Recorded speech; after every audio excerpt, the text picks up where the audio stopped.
Welcome to another movie plot and enjoy the memories. It opens in a rainforest in Mexico during the early 16th century, where a hunting party of tribesmen chase a wild tapir straight into one of their spike traps. They remove the beast before Jaguar Paw begins distributing its parts among his friends. He gives the heart to Smoke Frog, the liver to Curl Nose, the ears to Cocoa Leaf, and the balls to Blunted, as Jag says it'll help him conceive a child. He insists they all ate it to conceive their children, and even Jaguar's father Flint Sky gets in on the joke. When Blunted takes a bite, they reveal that it's useless and that none of them ever ate it, causing a fight to break out. The leader of the tribe breaks it up and gives Blunted some Sonzo leaf, saying that he's to rub it into his junk before trying next. They return to the beast, where Blunted and Jaguar make up until hearing the approaching of another tribe led by Chassé. The hunters expect hostilities, so Flint Sky challenges them, saying that these are their lands. The weak-looking man offers a tribute that's first received as a trade, but explains that they only wish to pass through the jungle as their lands were ravaged and they seek a new life. Jaguar Paw wishes to know more about the traumatized refugees, but his father makes them return home. He explains that he doesn't want Jag to mention the migrants to anyone so as to not let fear infect their minds. Once at the camp, Jag returns home to his son Turtle's Run and his pregnant wife Seven, who's only days away from giving birth to their second son. Blunted returns home to a nagging mother-in-law who demands a grandchild, and his wife Sky Flower, who's ready to try again. Moments later, the couple's heard screaming as they come running out of their hut and dousing the burning sensation in the animal trough. The whole village is in hysterics as Sonzo leaves were just another part of Flint's prank on Blunted, but he's a good sport about it and laughs the pain off. That night, while sitting around the fire, an old storyteller talks about a sad man who used the animals to make himself stronger. The story resonates with Jaguar Paw until it ends, when the man took so much that the earth had nothing left to offer. He doesn't celebrate with the rest of the village, and during the night has a dream about Chassé holding his heart in his hand and warning him to run. Meanwhile, a Mayan raiding party led by Zero Wolf silently prepare to attack the peaceful village. Jaguar Paw wakes up early and notices the raiding party begins setting the undefended huts on fire and capturing his friends. He's able to fight off his attacker and slips away from the camp with his wife and son. He uses a vine and begins lowering his family into a cave, but is spotted by one of the raiders and needs to drop them to fight him off. Jaguar manages to beat the man to death with his own war club while preventing him from falling on top of his family. He leaves them there and returns to the village, where a raider named Middle Eye is about to kill his father. Flint Sky gets one good hit in before being saved by his son, who would have killed Middle Eye if it weren't for Zero Wolf saving his lieutenant, who has a tantrum when he's prevented from killing the young prisoner. Realizing that Flint's his father, the spiteful man takes out his anger by slitting his throat in front of Jaguar, who can only watch. His last words are a reminder not to be afraid, before Middle Eye gives Jag the new name of Almost and knocks him out. When he wakes up, Jaguar's being bound alongside his friends to a pole with the rest of the villagers. Cocoa Leaf's wounded badly, while Zero Wolf's own son Cut Rock took a club to the skull from Blunted and it now needs draining. Blunted managed to take down half a dozen raiders before it took another half to capture him, but now he's tied up watching Sky Flower be dragged away, never to be seen by him again. This makes Jaguar look over at the cave, but one of the raider captains, Snake Inc., notices him and goes to investigate.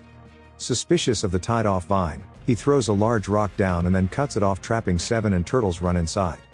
As the captives are led into the jungle, Jaguar's worried for his family but sees the vine move, indicating they're alive. T-Run was injured by the falling rock and receives a set of ant stitches from Mom while they wait for Dad to return. A short distance from the village, they join another group of raiders who have captured the refugees from the day before. A bit later, Cocoa Leaf becomes weak and is unable to continue even at the sake of his own health, until Middle realizes that he's a good friend of Jaguar and whips him a few times to give him the determination enough to stand. The village children follow their parents until they're unable to continue at a river crossing, and the older vows to take care of the others. As they pass a cliff, a badly wounded Coco nearly tumbles off the edge, while the raider in charge of watching them doesn't lift a finger to help. Blunted grips a root with his leg and the others are able to pull him back up, impressing Middle Eye with their show of strength. But he's less than impressed by Jaguar's reaction and throws his friend off the cliff for slowing them down. When the commander notices the delay, he returns to find his haul one prisoner short and blames Middle Eye. He offers him a challenge for leadership, and there's a tense moment where Middle wishes he could accept but backs down out of fear. That night the raiders make camp, where Smoke says a prayer for their people and Blunted vows to kill as many of the party as he can. The next day, as they approach their city, they're almost crushed by a falling tree being felled by some of the townspeople. They pass through a devastated village where a small girl's the last of her people left, dying of the plague. She's pushed back by Monkey Jaw, before hauntingly prophesizing their demise at the hands of the man who runs with jaguars. Hanging Moss assists in keeping her back, but she's already begun festering fear inside Perilous and the others. They pass slaves working in lime quarries where they make the bricks to build their temples. On the city's outskirts they cross a failed maize crop where the farmers are starving and live in overwhelmingly crowded numbers. Once they get closer to the center, the Mayans are much wealthier and the male captives are painted blue. The women are sold as slaves, and if no one wants to buy them, like Blunted's mother-in-law, they're let go to wander the street. The males on the other hand are escorted through a tunnel which depicts what's about to become of them. They finally reach the city center where a large Mayan pyramid surrounded by thousands of citizens, both hungry and rich, all looking to the high priest's sacrifices to save them. The prisoners are brought before the king, where Curl Nose is among the unlucky few to have his still beating heart cut out. His head's then severed and thrown down the stairs to be caught by nets as a plump young prince watches in amusement. When Jaguar Paw is about to be sacrificed, just like the young girl said, a solar eclipse occurs, so the royals take advantage of the situation. As the people below panic at the phenomenon, the priest declares it a sign that their gods are satisfied with the offerings. When the sun returns, the crowd cheers in amazement as the remaining captives are led away to be disposed of. Zero Wolf takes the captives to a ball court where they're forced to run the length in pairs while the raiders use them for target practice. Cut Rock sent to the other end of the field to finish any survivors. As Jaguar Paw's last living friends Smoke Frog and Blunted are released first.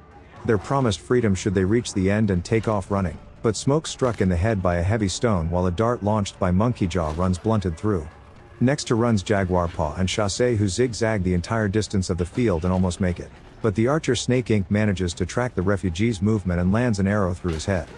Zero Wolf fires an arrow, landing the crippling shot on Jaguar Paw himself, but as Cut Rock approaches to finish him off, Blunted uses his last bit of life to buy Jag enough time to break off the arrowhead. When Cut Rock turns to him, Jaguar plunges it into his neck and escapes into a cornfield as the grieving father rushes to his son's side. As Jag runs through the dead field, he falls straight into a mass grave of the sacrificial victims, no doubt leading to the sickness. When his son dies, the enraged Zero Wolf gives chase through the field around the grave and into the jungle to get revenge. Knowing he can't outrun them in his injured state, Jaguar climbs up a tree and eventually lets his pursuers pass him, but a drop of his blood lands on Middle Eye's back and gets noticed by the group's more perceptive. They begin backtracking and searching the treetops as Jaguar comes face to face with an infant jungle cat and its grumpy mother. The black jaguar chases him through the jungle where he leads it towards the raiders and the unsuspecting Speaking Winds. He sees only Jaguar Paw and gets ahead of his team to catch him, but is intercepted by the cat and mauled to death. The raiders are forced to kill the jaguar, then stop as Drunkards 4 talks about the bad omen and what they've just done. Snake Inc. recites the girl's prophecy, having seen the day turn to night and a man run with the jaguar with his own eyes, but Zero Wolf gives them the "if he bleeds we can kill him" speech before continuing their hunt. Meanwhile, Jag uses the jungle to patch up his wound and runs all through the night before stopping. The raiders maintain his pace and chase him through it until morning, when the second dies after Drunkard struck by a venomous snake. He talks about the omen being bad again before being left alone to open his veins and end his suffering. They catch back up to the wounded jaguar, who finds himself caught between the raiders and a large waterfall. He takes the leap of faith and survives, before crawling out the other side and shouting back from the riverbank that the raiders are now in his jungle, echoing his father's words that his son will hunt these lands long after they've all gone. Snake Inc. says they can climb around the waterfall but is killed in cold blood by Zero, who commands the rest of them to jump. To Jaguar's surprise, they follow him off the edge but lose Buzzard Hook when he smashes his head on the rocks. After falling into a pit of black quicksand and clawing his way back out, Jaguar Paw decides to stop running and fight back.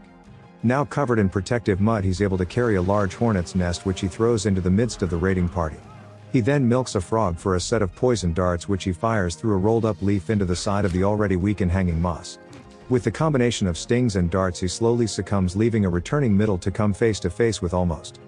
After a stare down, Jaguar runs for Moss's club and slides under Middle Eye's swing, to pick it up and take off the side of his head. The captain's last word is Almost, as Jaguar kills him with a brutal blow before it starts to rain.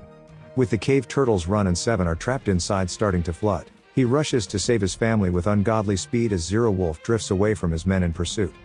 Meanwhile, Seven's had to survive 2 nights in the cave where she bashed in a monkey's head after it fell down. Then she tried to escape with the vine tied to a rock as a grappling hook, but that failed and she fell back down. Now with the water up to her neck, she's forced to keep them both afloat while giving birth to a newborn son. Jag finally returns but is made to lead Zero Wolf away as Monkey Jaw and Ten Peccary are the last 2 raiders continuing to trail. Jaguar Paw seems to get cornered in his own jungle and takes an arrow to the shoulder, but when he stands up and still doesn't move, the commander thinks he's offering a challenge. Zero Wolf arrogantly charges at Jaguar but is lured right into his hunting trap, which impales him like the taper. The commander dies, but Jag still has the 2 remaining raiders to deal with, who chase him onto a beach where he collapses. But they can't even look at Jags as their eyes are fixed on Spanish conquistadors bringing Christianity to the New World.